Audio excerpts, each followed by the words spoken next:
In this video, I'll show you how to merge branches on GitHub, and if you find this video helpful, please don't forget to like and subscribe. The first thing I'd like you to do is log into your GitHub account.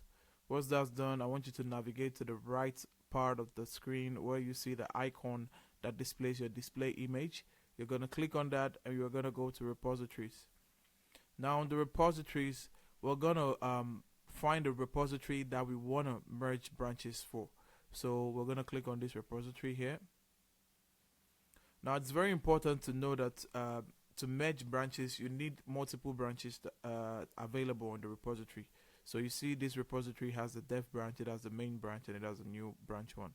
Now already GitHub is already alerting me that there are changes on this branch, this new branch one, and it's asking me to compare and make a pull request. Sometimes this notification might not appear, so I'm going to show you how to merge it directly. You're going to come to pull requests. Now on the pull request, you're going to create a new pull request. Now here, you're going to choose the base branch, which is the default branch, which is the dev branch. And we're going to choose the branch that we want to compare to this branch. So we're going to click on new branch one. Now here it shows the changes that are on the new branch one that aren't on the dev branch. And to confirm those changes, let's go back to the code. You see the dev branch has just these two files.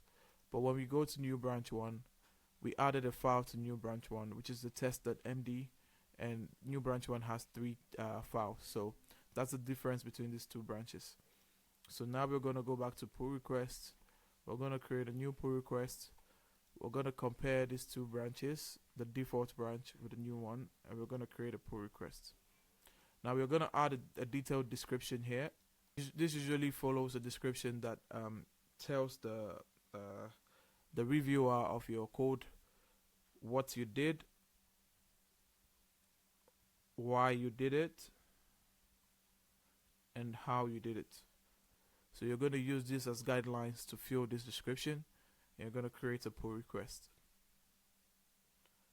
Now once you're done creating the pull request, to finally merge this branch to the dev branch, after the review and all that, this is the button you click.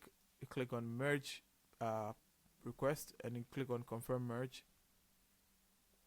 Once that's merged, once we go back to the code, now under the dev branch or the default branch, we now have this file here. So now the dev branch and the new branch should be the same because we merged the new branch into the dev branch. Now that's how you merge branches on GitHub. If you find this video helpful, please don't forget to like and subscribe. Until the next one, see ya.